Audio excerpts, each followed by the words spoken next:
Hey, welcome back to F.U.E.L. here at Viera. Today we're blessed to have the Salvation Army volunteer. That's me. We have a Salvation Army worker here today. He is a good one. Michele is a volunteer coordinator. That's how we met. I volunteered and I've been working for her, I guess, or with her ever since.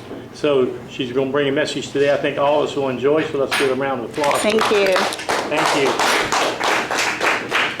I appreciate it. He is my favorite volunteer besides Sandy. They're both, in any organization, as you all know that, you go to church, your volunteers are everything. So, and all the good ones are usually doing like 12 jobs. They're not doing just one. They're volunteering at so many different places.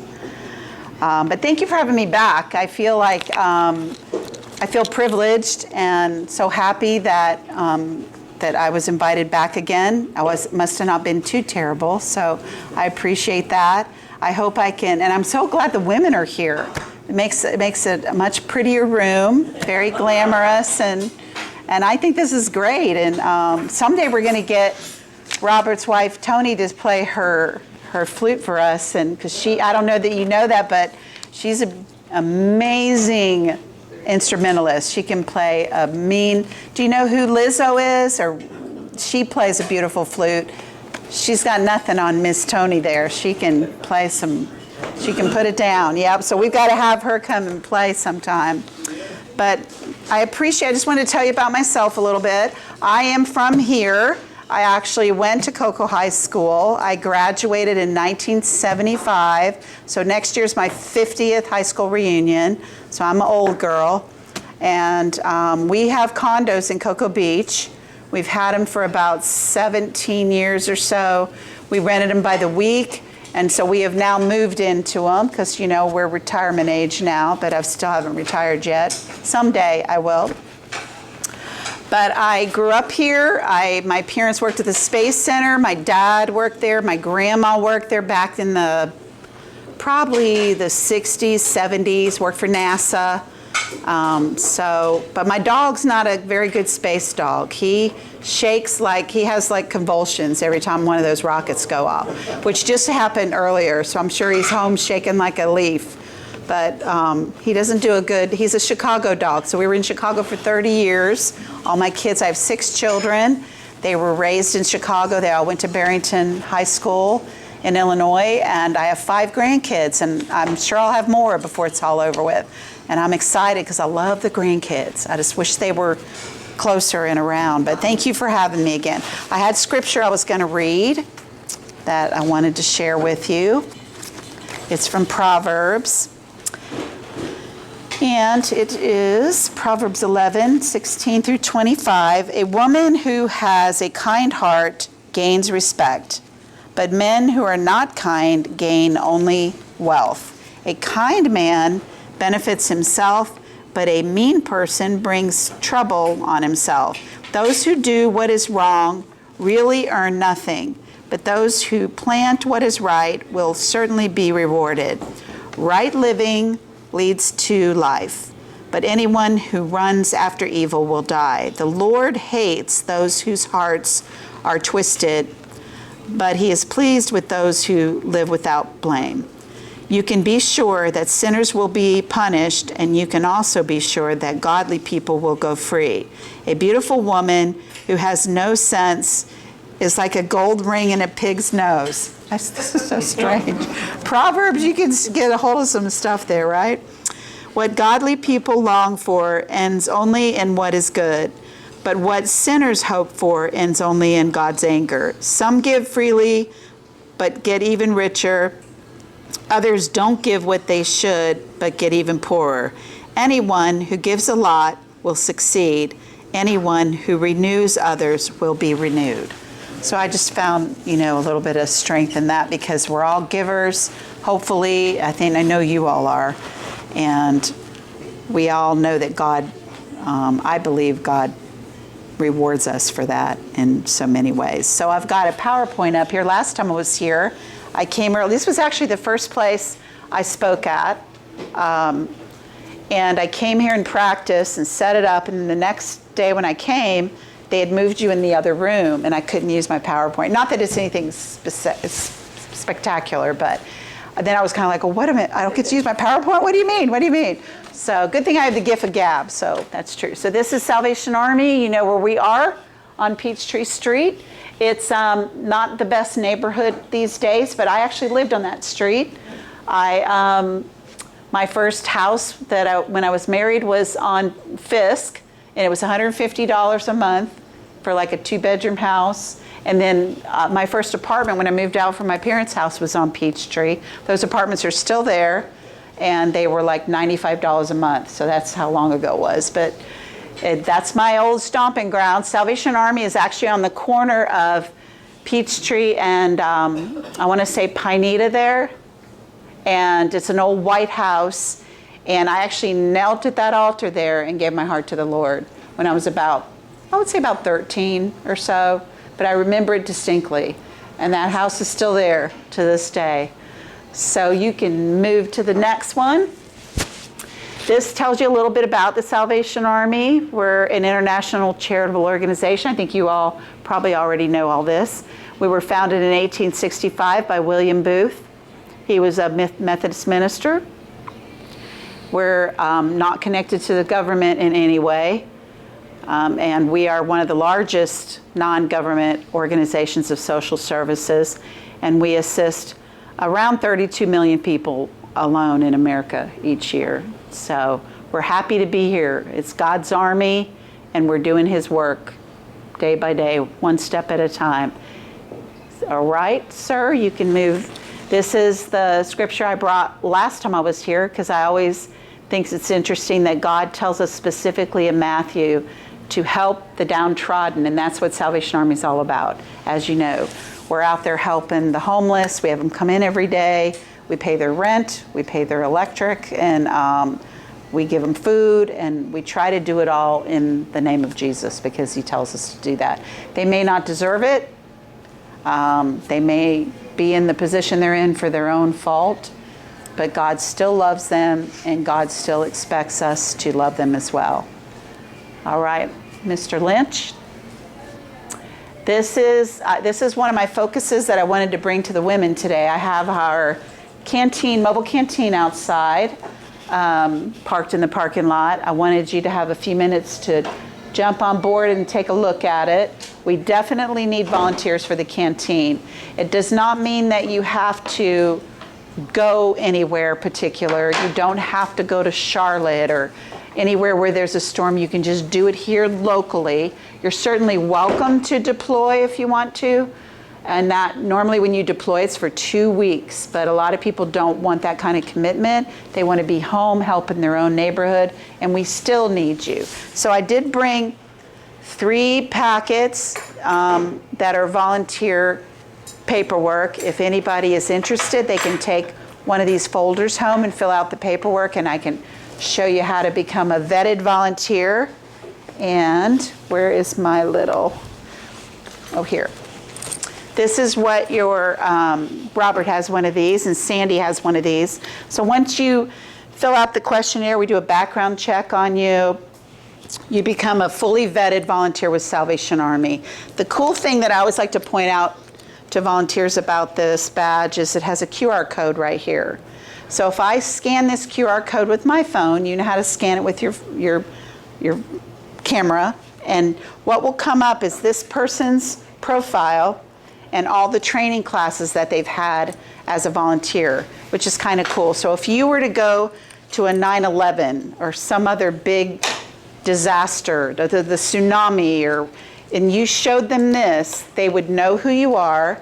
They would feel comfortable with you because they know you've already been vetted and background checked, and that you're good to go, and that you work for the Salvation Army. So I would love to provide one of these for any of you that are looking for a mission or something to do. Not that you are, but if you want to volunteer a little bit like Robert does, I would love to show you how to do that. And that's what those packets are. They're the paperwork, and then we turn it in, and then you do a couple of online courses, and you're good to go. And that's how you get this little thing here. All right, next, sir. So this is a video I'm going to have you watch about disaster. It's from Katrina, so it's been a few years, but it's still a good one. People all over the Gulf Coast calling Hurricane Katrina their own Devastating hurricane ever to hit the American coast. Leaving a mess like none other seen before. It is a total catastrophic disaster.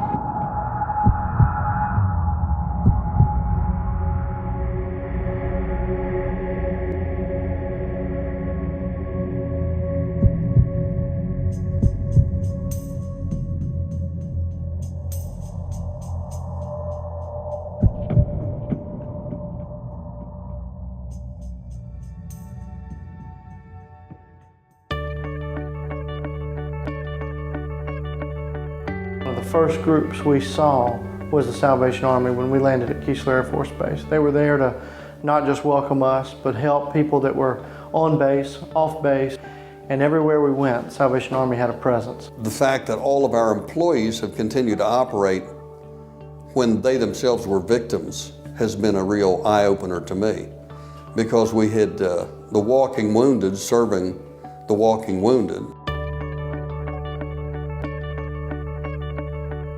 I think the Salvation Army is part of the community. You don't go away.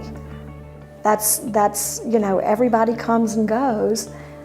You were here before the storm, and you were here right after the storm. After the storm, honestly, I mean, in thinking now about what the Salvation Army did then, is that they sent in people and they did their job. They did what they were best at. They're the only ones that we could depend on.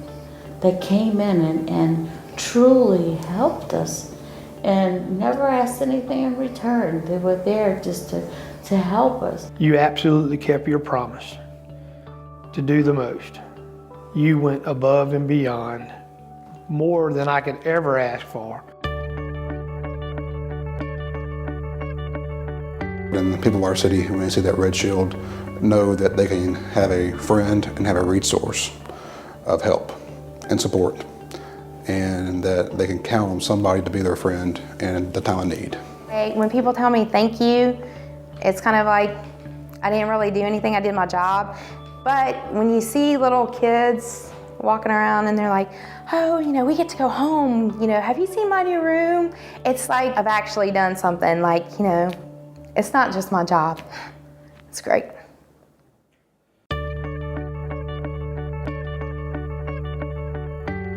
One afternoon, we heard this little bell ringing and looked out, and the Salvation Army canteen was coming down our street with hot meals. And we just started crying. Because at the time, we were thankful to have them, but we only had MREs. So to have a fresh hot meal was quite nice. And to know that other people cared. After Katrina, the people that we've talked to, when we'd mention the name Salvation Army, their face would light up.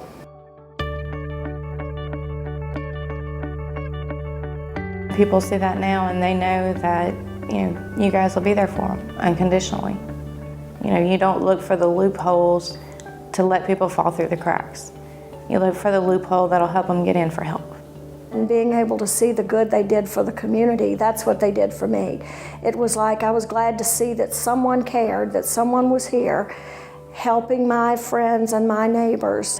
I think of salvation, refuge, help, hope, love, and all of that, I think, can be just wrapped up in God's love. I mean, that's what God's love is. And so when you look at the shield and you see all of that, then you see that, you know, how could there not be a God?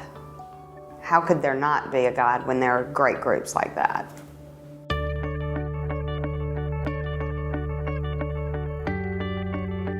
Through it all, God helped us through everything. And I'm grateful for Salvation Army, because that's the only I had asked everybody else, and they the only one came through. Salvation Army has truly helped to rebuild a lot of lives. You're out there to do the best that you can and to promise people not that we will provide just everything that you need, but we will be there to support you. If you have any problems or questions, call us. Let us try to work on some of the things that you have. The Salvation Army could have just as easily said, here's your voucher, this is what we can do, and they chose to go beyond that. You fulfill not only your promise to yourself or your motto, but you fulfilled it to an organization with a sheriff's office and a family and a community. And for that, like I said, we're grateful.